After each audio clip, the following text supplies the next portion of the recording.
Ladies and gentlemen, welcome back to the series on YouTube that has the potential to live up to Guess the ELO. How to Lose at Chess. This is a playlist I've created to dissect some of my viewer games, either from currently in their chess careers or earlier in their chess careers. This video, we are going to look at a battle between a 202 and a 320 rated player. We're gonna laugh first and foremost, but we're not laughing at the players as much as we are laughing at the tragedy of the 64 squares and really how difficult this game is. And actually, we're gonna have a positive message at the end of never giving up, because I'm gonna show you an update of both of these players. Obviously, for anonymity's sake, we're not gonna leak their usernames, although the player with the black pieces is named Trezeric. He's a resident memer, and yes, I completely leaked the name, but that's okay, because he makes a lot, he makes a lot of content. He's part of the community, so he's cool with it. Let's just jump into this game. We've got the eval bar right there. Both players get the honorary Grandmaster title. White begins the game with b3. This is the Nimso Larsen with bishop to b2. Personally, I think White was playing Russian roulette with pawns and just picked one. Maybe White's name begins with a B, so they were like, I always move the B pawn on move one. Now, Trezeric, to his credit, plays the main line. e5, critical move. Now White changes up the move order, so rather than playing bishop to b2, which is very standard, White now plays Russian roulette again and plays the pawn to e3. But listen, clearly the player with the black pieces has some good principles. Two center pawns if available. Here we go. White continues playing Russian roulette, still hasn't shot himself in the face.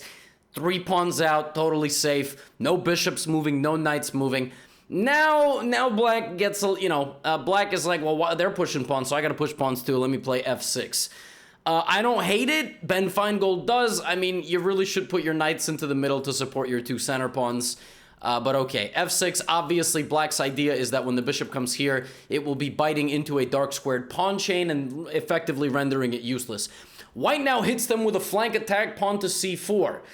The idea being that if you take, you're going to lose a center pawn for a flank pawn. You're obviously going to have some light squared liabilities here because you overcommitted your pawns very early. Black does develop the knight as best as they can because now they can't go to f6. The bishop has been blocked in. We have our first trade, and now White is like, wait a minute, I'm pretty sure I can attack this knight. Not a bad move.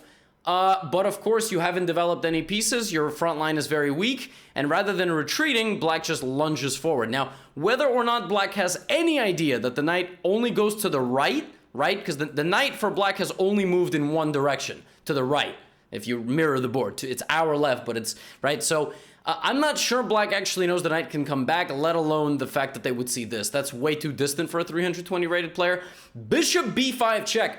White is following the rule that if you see a check, you gotta play it. I mean, there is no logic at all behind it. It's just a check, and maybe I'm playing three checks. Maybe I clicked on the wrong variant. Now, when you're a beginner, you are not aware of the fact that when you're in check, you don't have to move your king. There are three ways to stop a check. Capture what's attacking it, block, or run away. In this case, you can block. As long as you're blocking with something worth equal value or less, you're good. You can do this if you're really a supporter of Alexandra Botez, but in this case, yeah, probably it's better to block. But okay, king f7. King f7. And now the king is checked again. See, this is the problem. Black had not foreseen this, so Black decides to run the king out completely. This is very bold strategy. I don't know if this is a half defensive operation, half offensive operation, but it's all good. Now, what White needs to do here is actually lunge some pawns forward at the king or develop. Like, White can't just go out for battle. Also, don't play queen g4 because that hangs the queen in one move. That's actually a big blind spot for a lot of people. You don't need to get tunnel vision. White plays d3. I love this move. I love this move, clearly with the intention of cutting off the king's safe squares. Actually, if you look around right now, the king has nothing to go to. It's actually completely occupied. It's not checkmate, but, c5. Love this move, fighting back for the center. Knight c6, knight d4. Obviously, Black just wants good center support. And now White is like, well, you know what? I actually didn't want my pawn there. I want it here, which doesn't really make a whole lot of sense. That's what's known as a counting problem. That's just 3-1. That doesn't work whatsoever. Black takes. White's like, shoot. Okay. Well, bishop a3. Boom. I'm so smart. I sacked the pawn. Yeah, but that's not actually under attack. But okay, I digress. Now, Black plays knight 4c6 because the knight was under attack. They had not foreseen that the bishop defended it. They thought they had to move. Black is very good at running away from danger rather than defending a piece. White now plays bishop takes f8 because they're like, ah, stupid. You didn't see that. Not realizing it's a trade. You actually haven't won anything here. Queen f8. Now White's like, all right, well, I probably should move my knights. All right, love it. Black's like, I should move my knight too. I love it. Now here, White plays the best move they've played thus far. f4. This is an absolutely genius move. I don't know if they saw that after pawn takes knight f4, they're basically mating. I mean, well, they didn't see that. Maybe they saw it was check, and now king g5 or king h6, queen h5 mate. I mean, I don't know. I don't know if they saw that, but because after pawn takes f4, we got this. But rook g1 maybe is an idea, huh? Opening up that rook. All right, I love it. Now, Black here plays their best move of the game, which is, I don't really know what to do. My king's a bit weak. Well, let me fly in here and play queen b4 check. Second choice of the engine here. Now, White can block the check or run the king. What does White do? Blocks the check. The low-rated player realizing they can develop and block the check. That's already an accomplishment, as the eval is 0-0-0 if and only if Black plays h6 and runs away with the king, anticipating the danger. That's something known as a prophylactic move. Obviously here you're not thinking of rook g1 if you're 300, so you play rook to e8, and now you are dead lost because your king has nowhere to run back. It's gonna have to come forward and face potentially two horses, a queen and a rook, which 9 plus 5 is 14, plus potentially 10 is 24. 24 points of just belligerent attack, like Jinzo, you know, no trap cards. So knight takes d4. That's actually a brilliant sacrifice. White's idea here is to activate the queen with tempo. So actually, after knight takes d4, it's mate in 3 moves. Try to find it. It's actually very interesting sacrifice here by White. To sacrifice the knight with a tempo so that it gets taken. Now you would go queen to g4 first, and then you would need the king back on this square, so you give the check here, and now rook g1. Beautiful little idea. Little dance there with the queen, get the rook involved. See, if you start with the rook, then after king to h6, you don't get the queen there. And if you do it slowly, Black has just enough time to get away. So you need every move to come with tempo. That's actually instructive. I know like I said, we're here to laugh first and foremost, but we're also here to learn. So move order of your combination really matters. Now, after knight takes d4 on the board with mate, White actually says, you know what? I actually want to move this knight now, so I'm going to unpin myself. Yeah, the eval bar just hydraulic presses all the way down, and now Black plays f5. So f5 is actually intending to run away, not realizing there is mate in 2 again here. You've prevented queen g4, but king f2 is a genius move, intending to move queen to g1. And then you have this, and it's criss-cross applesauce mate. Absolutely fascinating checkmate. But okay, that obviously doesn't happen. But after h4 happens. So the bar goes all the way back down once again. Now f takes c4, that was always the idea. By the way, this mate now is possible again with queen g5. Borderline impossible to see at this level. White continues by throwing the same pawn forward, but now that pawn is known as an umbrella pawn. Your pawn should not be the one attacking the king. Your pawn should be creating the backbone and structure of the position. See, now if you play queen g4, you're too slow, because queen takes d2 comes in with check. You always have to see how they could put you in danger. So White now plays queen g1. White finds this move, queen to g1 with this incoming. But Black, so sharp, boom, finds it right at the right moment. Queen takes d2, king to f1, and now queen e2 looks like mate, but it's not, because the bishop, that does not happen. That does not happen. Of course, Black should take with check. You might as well pick up some stuff with check. But we have an absolutely brilliant move here. Black realizes queen g5 is mate. And plays rook to e5. Sacrificing a full rook, or just getting extremely lucky. Sacrificing a full rook, but no queen g5. Now, White gets completely flabbergasted here. It's like, oh my god, I don't have queen g5 anymore. Well, let me go here and attack this. Not even realizing that they can take the rook. They just go for the queen instead. Now the queen can take the pawn, and Black obviously doesn't do it, completely forgets where their queen is, and just goes to save the king.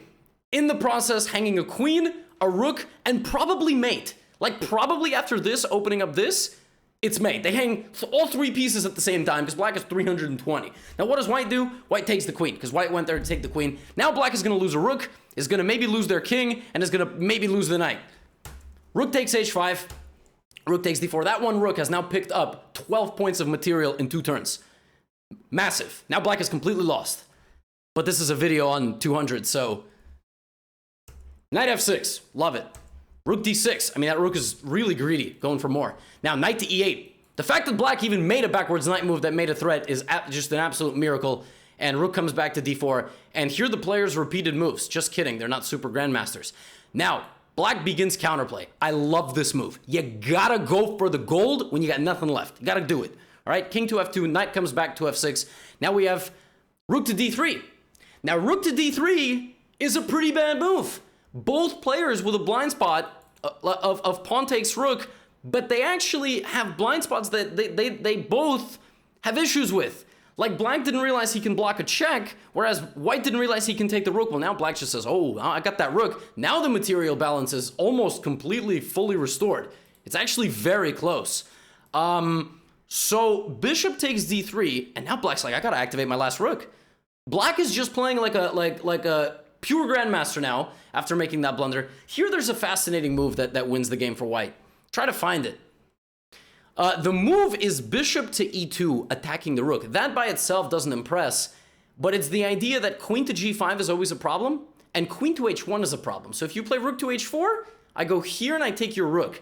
Now, if you keep your rook on the 5th rank with something like this, you actually have no way to guard this bishop anymore. And by the way, bishop e2 gets played in the game. And black says, you know what?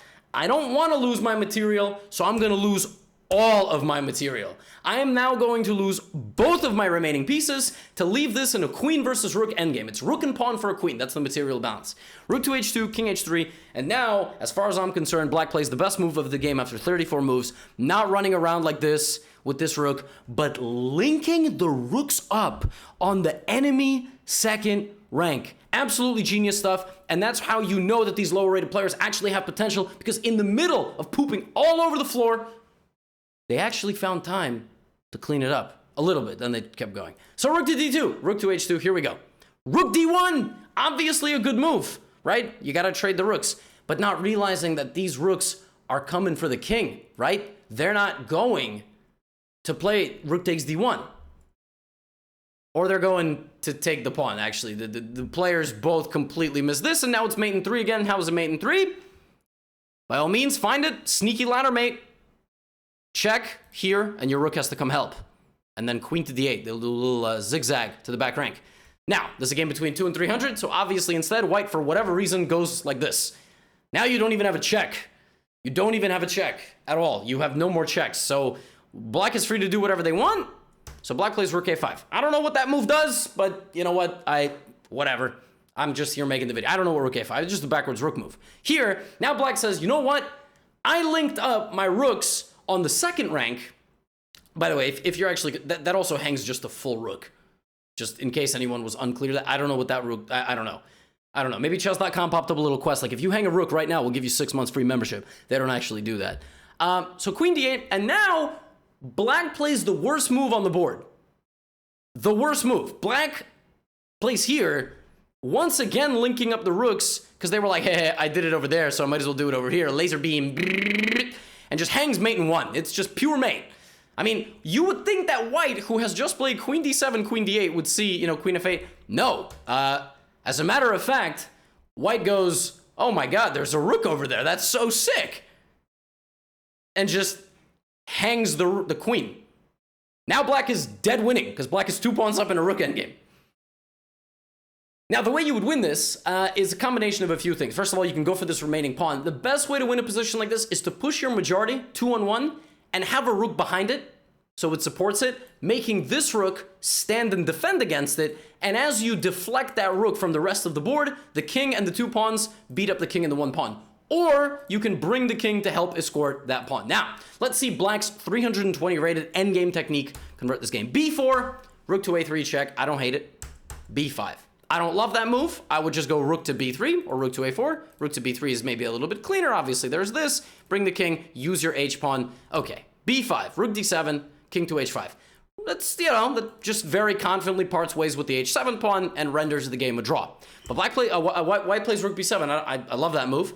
And a6. Now white's like, wait a minute. Boom. But here's the problem. People are very bad at dealing with stuff like this. They panic. They don't realize what the best move is here, potentially.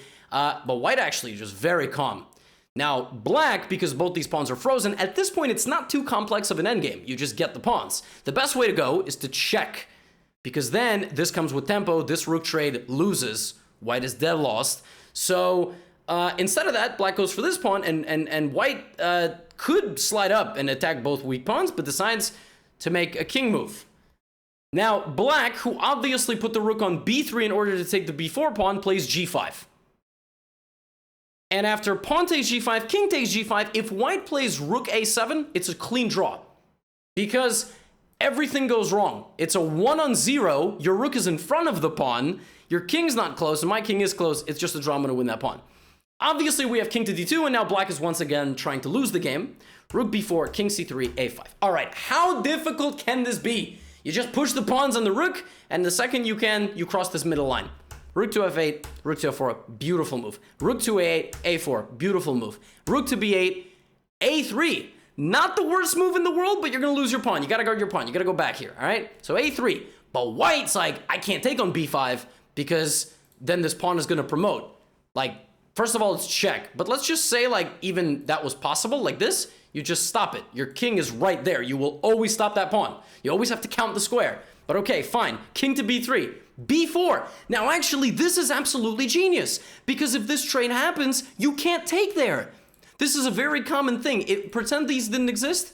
The king can't take the pawn. Two pawns like this can outsmart a king because the king can't take the other pawn. The pawn will promote. But white finally is like, yes, I'm so close. And here, ladies and gentlemen, there is one and only one move, as far as I'm concerned, for lower rated players. The best move here is king takes a3, because no one below the level of 800 will mate you with king and rook. They won't do it, even if it's so easy, because all the rook's got to do is go back, and that's it. You've got the king completely cut off, all right? Completely cut off from the rest of the board. 56 of those squares. Actually, more, like 57, because you can't even go to the corner. So that's what you do. But obviously this, and now obviously, the remaining however many moves of this game, black successfully runs and makes a queen and proceeds to actually know how to do the checkmate. They go queen's knight distance and they follow. King to d4, you're going to go queen to b3. Yup. King to e5, you can continue to do knight opposition, or you can go queen to c2. Someone's giving me a phone call. Queen to d3. King, look at this, copycat. Okay, not super, you know, now we bring the king. And now, that's it. Cut the king off on the back. All right, cut the king off on the back rank. All right. Yes, that box is getting smaller and smaller. Very good. Oh, perfect. Yes. Oh my goodness. Just don't go queen f7. That's stalemate. I love it. Checkmate. No. Checkmate. King. Yes. Checkmate. And black stalemated white. However, you would think I would normally end the video there. I'm not going to. I'm actually going to give you an update. This game was played January 3rd, 2021. 3 days after our protagonist, Mr. Trees, made their chess.com account. Okay? Now, what I'm about to show you is something pretty inspiring. Since then, Trees Eric has played 1,400 rapid games and is rated 1696. Now, I'm not gonna give you the account that Trees Eric played against, out of respect, because this person's a member of our community. The other person is a stranger. The other person has played about 600 games, just so you understand, less than half of what Eric has played, and he's rated between 700 and 800. So almost quadrupling their playing strength. All right, so you got to start somewhere. And I know that we make these videos and we want to have a laugh, but I wanted to actually, inspire some of you with a positive message as well, that as much as I like to make this content, a lot of people think I make these videos because I'm so arrogant. How ridiculous do you have to be to have that mindset? I do this for fun. We have a massive community of people, almost 1.2 million subscribers on this channel. We need to laugh. Chess is a boring game. It really is. So this gives us a little comic relief. When the grandmasters blunder, we laugh. When we see lower rated players scrambling, blundering all their pieces, running their kings around, we laugh.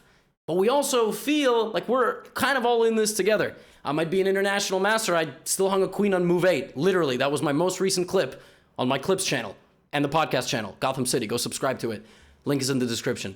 So, folks, I hope you enjoyed this video. This was a lot of fun. What an absolute disaster of a game, and I'm pretty sure their cap score combined was less than 10. I'll see you in the next video. Peace out. Get out of here.